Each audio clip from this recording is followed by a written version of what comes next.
वो दृष्टि से समझना आवश्यक है। एक और जो चरित्र है जो यहाँ पे बी आर चोपड़ा में कमजोर दिखता है, वास्तव में नहीं है, वो अर्जुन का है। तो अर्जुन का जो चरित्र है वेद व्यास जी के महाभारत में और बी आर चोपड़ा महाभारत में कितना अलग है? जैसे मुझे तो अर्जुन का character B R Chopra Mahabharat में भी पसंद आया था, पर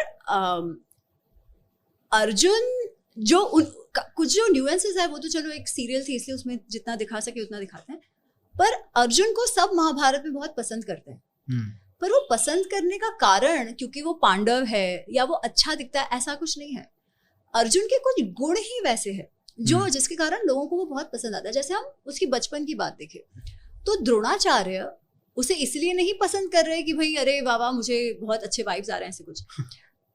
अर्जुन के कार्य ऐसे हैं कि कोई पसंद कैसे ना करे। जैसे कुछ कुछ इंसिडेंट्स तो हमने देखा है कि वो उसके आंखों में मारना, वो पक्षी का गला काटना एकदम फोकस से, वो सब तो है।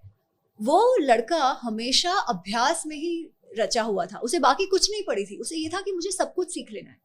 तो एक इंसिडेंट है वो इतना सुंदर है उसमें कि द्रोणाचार्य को तो ऐसा है कि मेरा बेटा सबसे अच्छा हो। शुरुआत में तो ऐसा ही था कि अश्वत्थामा को मैं सब सिखा दूं, पर उनको लगता है कि अरे ये अर्जुन तो ऐसा है कि मेरे पास कुछ छोड़ेगा ही नहीं, सब ऐसे निचोड़ के सीख लेगा।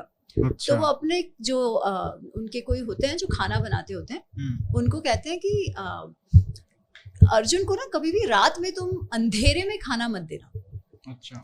खाना वो तब जब दिन हो, दिया लगाया हो, तभी खाना देना। तो एक बार ये होगा कि वो खाना खा रहा था, दिए जलाए हुए थे और बहुत हवा आई तो सारे जो दीप हैं वो बुझ गए। अब वो बच्चा खा रहा है तो उसके दिमाग में एक सोचता है कि अरे देखो ये मुझे मेरा हाथ दिख नहीं रहा परंतु मेरे मुंह में जा रहा है। ये क्यों हुआ? अभ्यास के कारण, क्योंकि मैं रोज, मुझे आदत है। फिर दूसरी रात से द्रोणाचार्य को आवाजें सुनाई देने लगी धनुष बाण की, क्योंकि इसने सोचा कि अगर मैं अभ्यास करता रहूं तो अंधेरे में भी मैं मेरे टारगेट को हिट कर सकता हूं। और वो शुरू हो गया अभ्यास करना और उसमें भी परफेक्ट हो गया। अब ऐसा जो शिष्य हो वो किसे ना पसंद आए, जो इतना ज्यादा फोकस्ड है वो जो कर रहा है। अच्छा, क्या वो केवल द्रोणाचार्य के साथ ऐसा था? नहीं, वो जब 5 वर्ष हमको कहा जाता है कि इंद्र की सभा में था, वहां गंधर्व विद्या में एकदम एक्सपर्ट हो जाता है। कैसे? क्योंकि उसकी ग्रहण शक्ति और उसका डेडिकेशन वैसा था। ठीक है, और उसमें शक्ति से ज्यादा जो स्किल थी वो तो अत्याधिक थी। आप महाभारत का युद्ध देखो तो 2 ऐसे कैरेक्टर्स हैं जो किसी के सामने नहीं हारे, एक भीष्म और एक अर्जुन। भीष्म को तो चलो फिर अर्जुन ये करते हैं, बट ये दोनों एक भी युद्ध कभी नहीं हारे।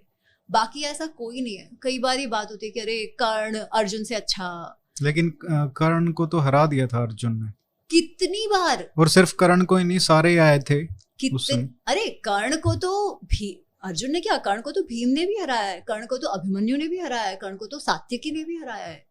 फिर भी he was amongst the good warriors, no doubt. ठीक है, पर केवल अर्जुन ने नहीं, बाकी सबने हराया। तो ये जो कर्ण का हवा खड़ा करते हैं, चलो वो तो हम उस पर बात करेंगे। पर अर्जुन का कैरेक्टर एक तो ये अच्छा, अब वो इतना अच्छा धनुर्धर है, इतना अच्छा क्षत्रिय है, पर उसकी एक क्वालिटी और है, डेडिकेशन। वो सब तो हमने देख लिया। उसे कहा जाता है गुड़ाकेश, जिसने अपने सोने पर भी विजय पा लिया। मतलब जो इंद्रिय निग्रह जिसे कहते हैं ना, कि हर इम्पल्सेस पर, ह्यूमन इम्पल्सेस पर बहुत कंट्रोल जिसका हो, उसी की योगस्थ बुद्धि भी हो सकती है, बट खैर वो एक अलग ही है। पर वैसा कंट्रोल भी उसका बहुत था अर्जुन का। तीसरी बात, इतना महान धनुर्धर, उसको कई बार कृष्ण ने ऐसे ऐसे झाड़ा है, मतलब ऐसे तक कहा है कि तुम्हें ना धर्म की अकल है, तुम तो मूर्ख हो, तुम मूर्ख जैसे डिसीजन लेते हो। ऐसे 3-4 बार आया है। बी आर चोपड़ा की महाभारत में ऐसा ही लगता है कि बार बार कृष्ण को उनको उंगली पकड़ के चलना पड़ता है। हर बार नहीं, पर करना पड़ा है। ठीक है, परंतु अर्जुन का स्ट्रेंथ यहाँ पर है कि इतना महान धनुर्धर की ह्यूमिलिटी देखो, कि वो सुनने को तैयार है, वो सीखने को तैयार है। ये बहुत बड़ा गुण है। नहीं तो इंसान में अहंकार आ जाता है कि भाई मुझे कैसे कह दिया, मैं इतना बड़ा धनुर्धर, है ना। दूसरी तरफ हम जब कर्ण का देखेंगे तब आप देखना, उसे कोई इतना भी कहे ना, वो चिढ़ जाता था, उसकी डिसीजंस बिगड़ जाते थे। ये तो ऐसा है लड़का कि इतने, कोई युद्ध अपने जीवन में वो हारा नहीं था, ऑफ कोर्स एंड में जब सब कुछ हो जाता है, महाभारत की बात नहीं, पोस्ट महाभारत जब वो बूढ़े बूढ़े हो गए तब अलग बात है, पर महाभारत के युद्ध के दौरान उसके पहले कभी नहीं हारा। फिर भी जब भी उसे ऐसे कहा गया कि तू मूर्ख है, उन्होंने सुना। उनके लिए ये कहना कि मैं बहुत कंफ्यूज हूँ गीता में कि अरे पहले तो वो कहते कि नहीं मुझे नहीं लड़ना वगैरह, फिर कहना कि अरे शिष्यस्ते हम शादी माम त्वम प्रपन्ना, कि भाई अरे मैं आपका शिष्य हूँ, मुझे नहीं समझ आ रहा, मैं आपको सरेंडर करता हूँ, आप मुझे सिखाओ। ऐसा कहने वाले और कोई है ही नहीं कि इतने महान, इतनी आपके सामने सक्सेस है। आज हमको भी, हमने 2-3 चीजें क्या कर ली, कोई फीडबैक देगा तो लगा अरे तुम कौन होते हो मुझे बताने वाले, मैं सब जानता हूँ। लेकिन कृष्ण दें तो सुनेंगे। कृष्ण तो अभी हम कृष्ण मानते हैं ना। उस समय तो कृष्ण को शिशुपाल ने भी गालियां दी थी, दुर्योधन ने भी दी थी, तो वो तो हम अब ये समझते हैं, नहीं तो वो सब भी मान लेते, ऐसा हुआ नहीं था। पर और ऐसे कोई कृष्ण उनसे उम्र में बहुत बड़े थे ऐसा भी नहीं था। अच्छा, ये उम्र क्या थी सबकी? ऑलमोस्ट। अच्छा, उम्र का ऐसा है कि हमें एक डेटा पॉइंट मिलता है केवल, बाकी सब उसके बाद एक्स्ट्रापोलेशन है, ठीक है। तो वो एक डेटा पॉइंट आता है महाभारत की सदर्न रिसेशन में। तो आप अगर बोरी क्रिटिकल एडिशन देखो तो उसमें ये नहीं है। अच्छा। गीता प्रेस में है, बट गीता प्रेस में वो कहा गया है कि वो सदर्न, जो दक्षिणात्य रीडिंग है वहां से आता है।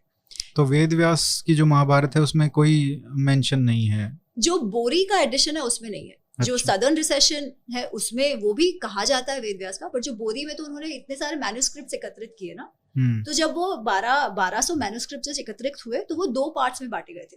एक जो साउथ से सारे मिले उनको दक्षिणात्य कहा गया, और जो ईस्ट वेस्ट नॉर्थ से थे उनको नॉर्दर्न रिसेशन, उत्तर पार्ट कुछ ऐसे कहा गया, ठीक है। और आर्यव्रत भी कोई कहते हैं, बट व्हाटएवर। तो ये 2 पार्ट से फिर उनके बीच कंपैरिजन हुआ, और जो सबसे ज्यादा मेजॉरिटी में मौजूद था कि बहुत सारे मैन्युस्क्रिप्ट्स अवेलेबल है, उनको रखा गया बोरी के अंदर, ठीक है। तो ये बोरी में इसलिए नहीं है क्योंकि ये और कोई मैन्युस्क्रिप्ट्स में नहीं है, जो सदर्न साउथ में कुछ जो मैन्युस्क्रिप्ट्स मिली थी उसमें है। तो ये डेटा पॉइंट ये है कि जब पांडु की मृत्यु होती है तब अर्जुन 14 वर्ष के थे। अच्छा, ये एक डेटा पॉइंट है। फिर उसके बाद आप एक्स्ट्रापोलेट कर लो जैसे भी कुछ जो इन्फॉर्मेशन। तो जब युद्ध हुआ होगा तब लगभग कितना इनका उम्र होगा? अलग अलग लोगों ने जो कहा है उसके हिसाब से 60 से 80 के बीच अर्जुन का।